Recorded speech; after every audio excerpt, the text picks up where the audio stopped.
Hi, this is Joel Locust for aetutesplus.com. And today, I will be showing each and every one of you how to accomplish a set extension. Take a look at the shot real quick. We've got a couple of things going on here. We've got a physical location where we shot the actor at, which includes the building and the actor.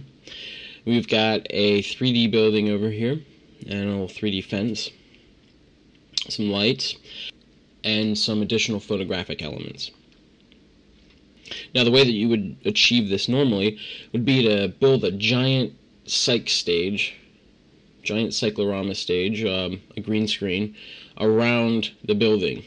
And some very major productions have the resources to do that, and this shot would be pretty simple at that point. You just key the entire building with the actor and put your background back there.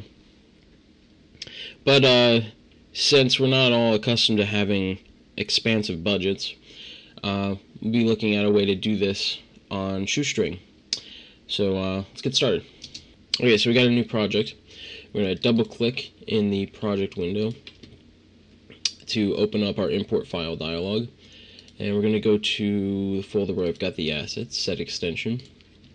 And if you're not familiar with this file structure, these contents folders, these are actually from a Panasonic P2 rig.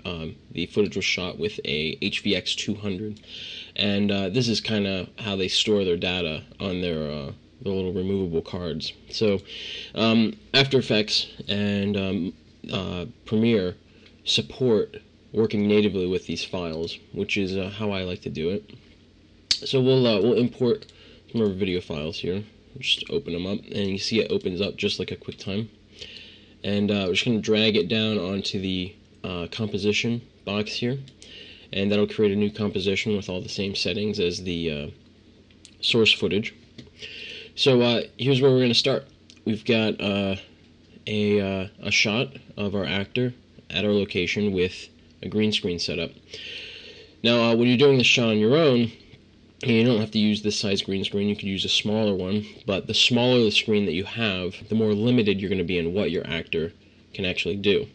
We even ran into some problems with this on ours when he walks out and he kind of gets a little bit off the screen there. We deemed that this was an acceptable risk on set because it's a non-organic, it's a solid shape. So if we wanted to use this shot, we could just rotoscope this out. But really, the largest thing is going to be the hair and any kind of motion blur elements like you see right here. This is what you got to watch out for. This stuff needs to be front and center on the green screen, otherwise you're not going to have a happy time in post.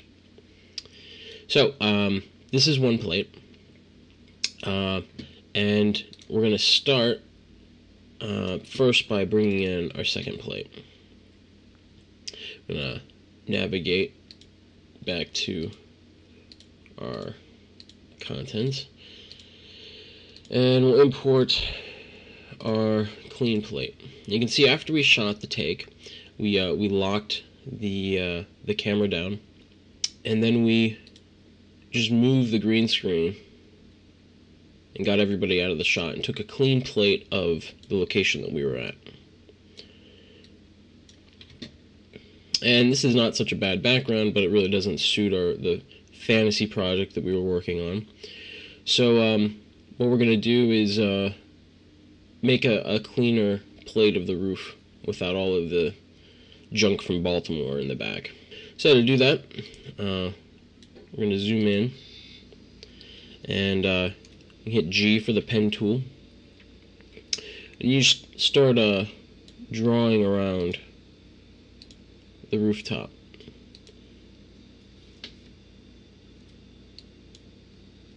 Got a little chair that we forgot to take care of in the back here, but we'll just put it all the way across like this.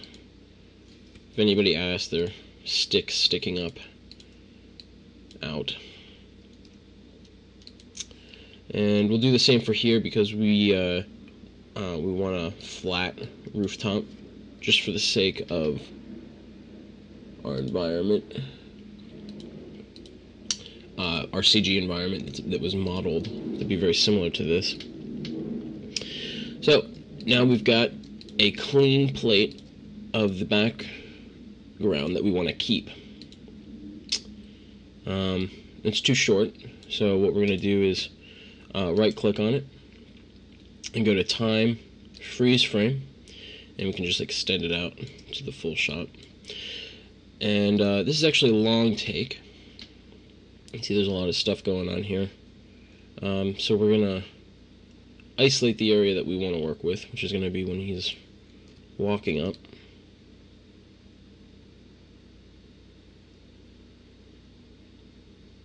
Before he starts dodging around. You just hit B and N to set your in and out points on the on your work area bar. And we'll just right click on that and hit trim comp to work area. And now we've got nice in and out points of just what we want. Okay, so we've cut out our rooftop and we have our footage selected for our take. So we'll just start by putting a key light on our footage. We'll just sample spot. You can see that we're already starting to see that our background plate is showing through our key.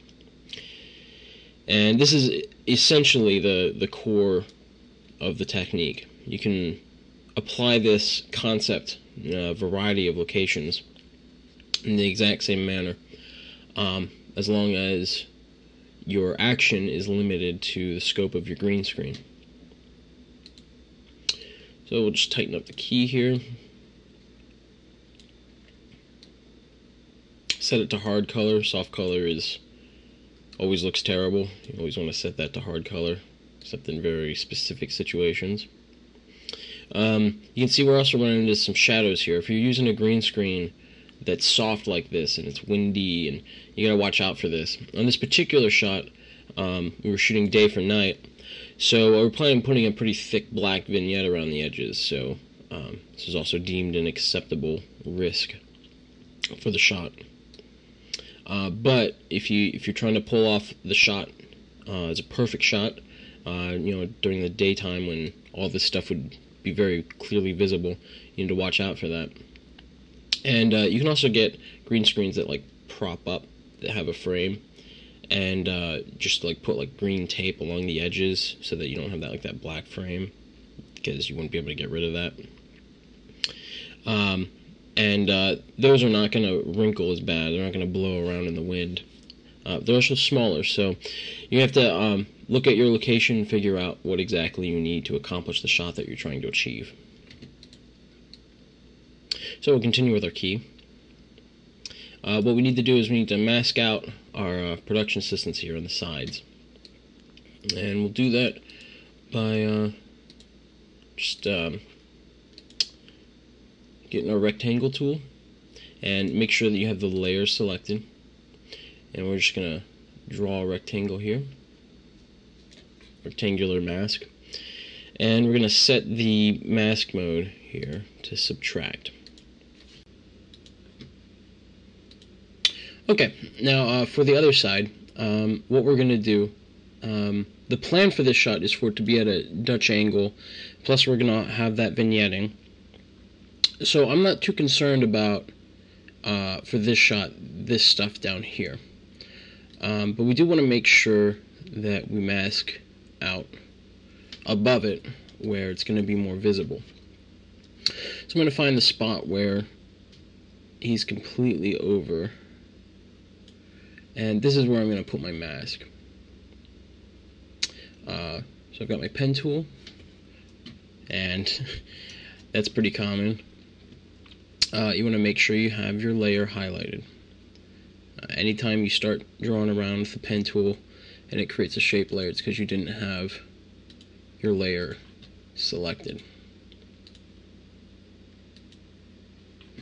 And then we're also going to make that a subtract.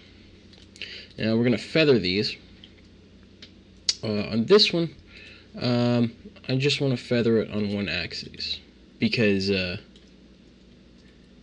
all of the information that we need to feather is horizontal. I just want to make sure that we feather just that one and make sure that we're not catching any of our production assistant. So now you can see that the shadows that were around this are nice and soft now, and they're blending pretty well. So now we need to feather the other mask, and we're going to do this on both axes. Now we're not going to crank this up too high, we're just going to give it a little bit of a feather, a little bit more than that, about 35, and the idea here is that we're going to be framing a lot of this out, so I'm not going to do anything more with this until I know later on in the shot exactly what needs to be covered and what doesn't, so we can limit the amount of rotoscoping that we need to do, if we need to do any. So the next step is going to be to bring in our background elements. We're going to bring those in. Just navigate to our asset folder. Got a tree line and a sky here. We'll bring those in. It's a good start. This is a image that was taken at the location. There's some scenes in this piece that we made that are filmed in the field surrounding the this little installation. So we actually took plates while we were there. So if you're going to be doing a lot of these kind of virtual sets in a larger piece, you want to make sure that you gather the right assets for your post work. So we actually have a tree line that we can stick back there from the other scenes. And we'll scale those down to about where they need to be to fill the frame nicely. You can see the horizon line is a little bit off, so let's hit W. W is for rotation, and we can just kind of adjust it just a little bit. Okay, and the sky is kind of bland here, so we've got a nicer sky that we can put in. There's all kinds of texture sites, free texture sites that are online. You look around for skies, you can find something that you like. And we're going to put that behind those trees. So we'll just get our layers lined up here. And we'll start, just do a really simple sky replace on the still in the background here. We'll start with a Luma key.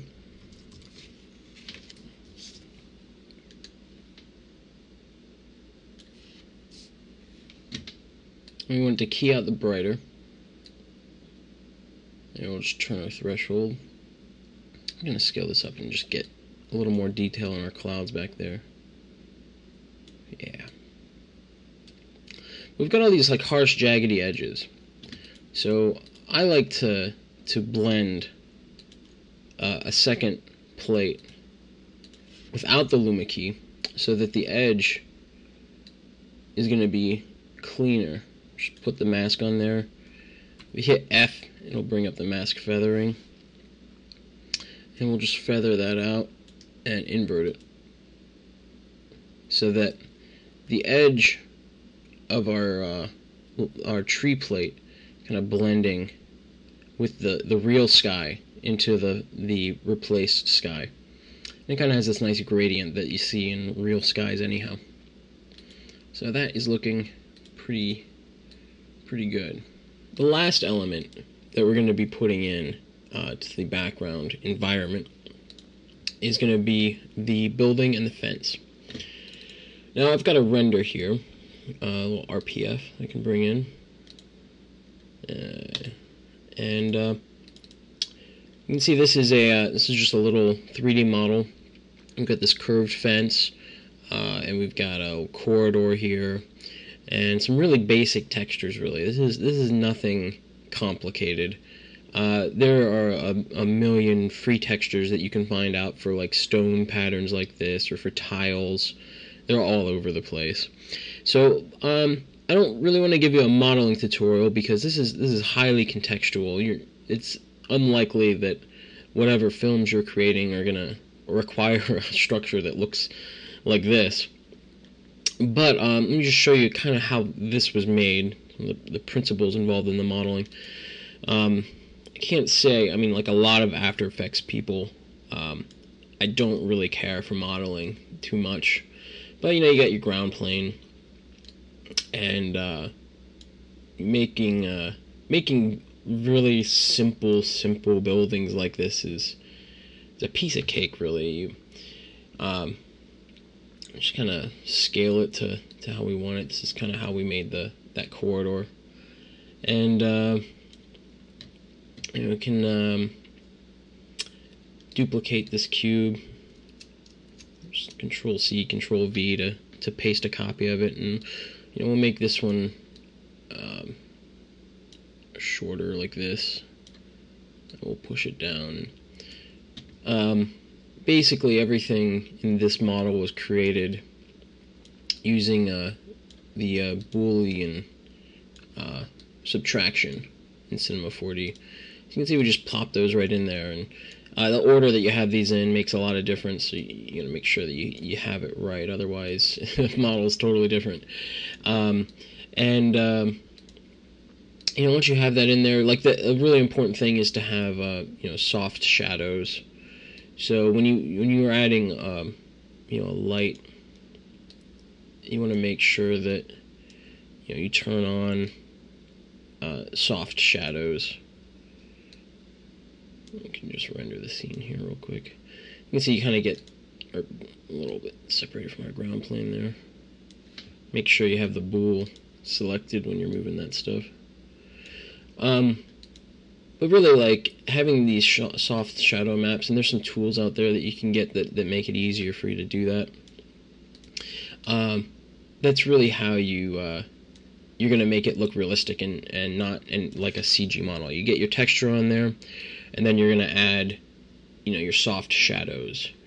And like I said, I'm not really much of a modeler. This is a very primitive model, but if you're just creating things for the background, this is a good way to do it. And there's other tools out there where you can get pre-made buildings, and if you're just looking to pursue compositing, as your skill set, which is essentially what I like to do.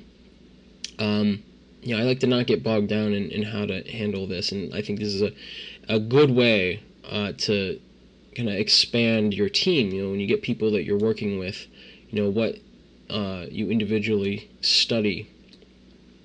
It's a good idea to specialize. And this is not my specialty. So we'll go back to After Effects, where it's much nicer. And we have our plate already rendered. You want to make sure that your modeler gives you a plate with alpha. You can see we've got nice transparency all around. And we kind of want this corridor to connect with the building, because that's the concept for the layout of this place. Yeah, that's kind of matching up pretty nicely there. And when you're working with still frames like this, where the camera's locked down, there's a lot of freedom. You don't have to go back to the modeler and be like, hey, render out another frame for me. Because we're creative compositors, and we don't need modelers all the time. We can just duplicate this layer, and we'll just mask the fence off. And we'll just extend it. We'll just move it right over and extend it ourselves. We don't need no stinking modelers. Yeah. So it's looking pretty good. I think our rotation, our horizon line might be off a little bit. So what we'll actually do is we'll parent one of these to the other and hit W for rotation. Make sure we have the right one selected. And just play around a little bit, see if we need to fix it. Okay. A little bit different than I had it before, but that looks nice. I like it. It's got a little bit more depth. Now we're going to look real close at our seam here. We're going to highlight and make sure that it's lined up perfect. Just like move the cursors around after you select it, just to get it right. And we're also going to feather the mask a little, so we don't risk any harsh edges. Alright, spectacular. It's always a good idea to scrub through your image, periodically, to make sure that there's no issues arising. If there's a problem with your key, you want to find that out earlier rather than later. Well, now that we've got all of our background elements in there, we can actually, see about how we're going to frame this thing. We're going to connect everything to our actor plate. So let's just highlight everything and just parent it right to there. So now we can just move this around and get it where we want it. I like Dutch angles. Dutch just means that you've got it kind of askew. Like there's things that are wrong in the world, and there's always things that are wrong in the world of film. That's why there's films about them. It's because there's a epic struggle against the wrongness. So Dutch angles make a lot of sense to me. You can see most of the issue that we were having with the gun over here is just kind of going away. It's not really that big of a problem. And I'm going to move these in here a little bit because this is pretty close to the corner. And when we put our black vignette, because it's going to be a very, very dark scene around the edges here, this gun is going to just blend in with that background anyhow. We might not need to do any rotoscoping. And no rotoscoping is good rotoscoping in my book. Okay, so now it's time for some color work. First thing we're going to do is pre-compose all of our elements. This will be the rooftop pre-comp. And we'll start adding some adjustment layers. Alright, create a first adjustment layer. And we'll add a curves to start. And we're going to do something really drastic. We'll just drop it like that. This is what we're going to use to create our first vignette element. And just select the ellipse tool over here. Just double click on it. And we'll invert it. And we'll feather it about 650 pixels. And we'll create a new adjustment layer. And we'll put another curves on that.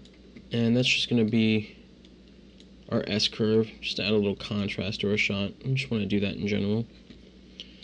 And also, we're going to add a tint. So we're not vignetting this one. We'll add a tint at about 45%, just because at night, your colors aren't going to be as vibrant. And we'll create another adjustment layer. And this is going to be our little blur vignette. We're going to add a little bit of an optical look to it. And we'll just put a blur on here at about 12 pixels. And you want to repeat the edge pixels. And same thing, select your layer, double click up here, and invert it. And we'll feather it like really high number, like 700. Just kind of give it that filmed with the filmic camera look. So we're going to new adjustment layer.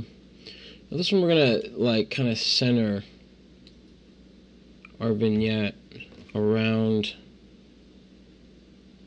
the light a little bit. We're going to bias it a little bit just so it looks like the light's kind of affecting the environment. That's going to be inverted a bunch too. And it's going to be a ramp. And we're going to give it like a really neat color, like a kind of a deep blue. Something like there's a lot of blue in it. Yeah. Something like that. And we'll put a CC composite on here. It just composites everything before it on top of it. We're going to set the mode to multiply. We'll add a little bit more tint, because we're getting too much color, really. We really need to darken this image up a bit. We're going to add a levels up here.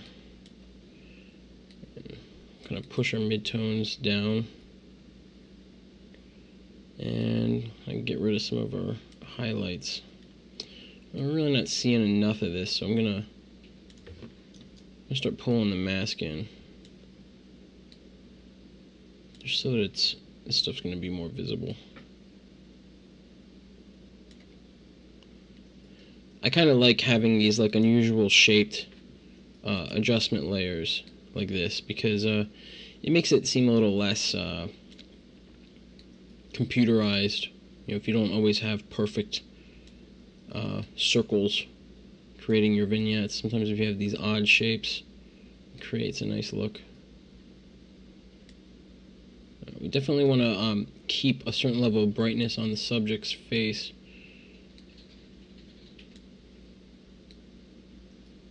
And again, bias it a little bit towards the light. Kind of dusky. And then just our curves, we'll just pull everything down, create a lot of contrast like this. Now you can see, now we're getting a little bit more extreme, so we can pull it out. You can see we got a nice and dark corner here, kind of like we were going for, to cover up some of that issue that was down there.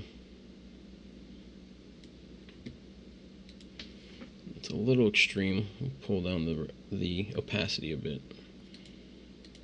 Last thing that we're going to do, a little bit of icing. We'll add a lens flare.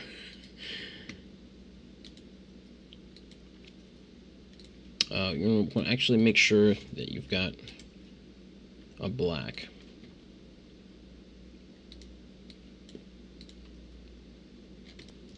So we'll just put a lens flare on there. If you've got no light factory, or a similar tool like that, that's really good for this kind of work. And I would recommend using that. But you can do some interesting stuff with the stock lens flare, as long as you don't put it on there just like this. We'll just put it right on top of where we've got that coming. And this has a distinctive look that we don't really want, because everyone will point at us and laugh. So we'll add a blur to it. We'll just blur out a lot of those artifacts that we don't necessarily want. Make sure you repeat the edge pixels. That's kind of adding a lot of atmosphere. As you can see, this is not really working for us here, so we're going to create an additional one without the blur. And this one's going to be, a good bit smaller. We'll kind of just put it on there. And we're going to mask this one, because we don't really want those clean rendered artifacts over there. So we'll kind of just throw a mask up and give it a nice feather. So we've got artifacts there. It's adding a little bit, but it's nice and blurry. Doesn't have that look that everybody looks at to ridicule. I want to get a little bit more of a vertical flare here. So I'm going to duplicate this again. On this one, I'm going to crank it way up. Set it to like 250. And I'm going to alter my mask so that it's really wide and tall thing. And obviously this is pretty extreme, so I'm going to turn it down to almost nothing. But just to get a little bit of this atmosphere here.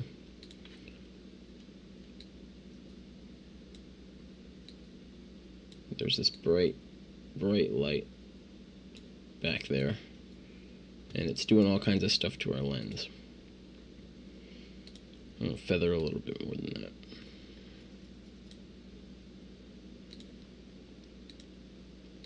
Okay, so we'll ram preview that, see how it looks.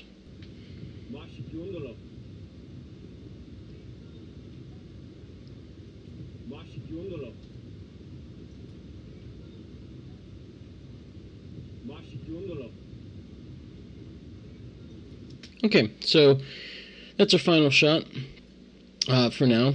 There's a lot of ways that we could tweak this. You can see we're actually getting kind of a nice effect here where the light's washing them out. This is a very, very big spotlight too. It looks like it's pointing directly at the lens and it's very focused. So you can kind of adjust the size of these things to taste. And yeah, like I said, the sky you might want less contrast in it or more contrast.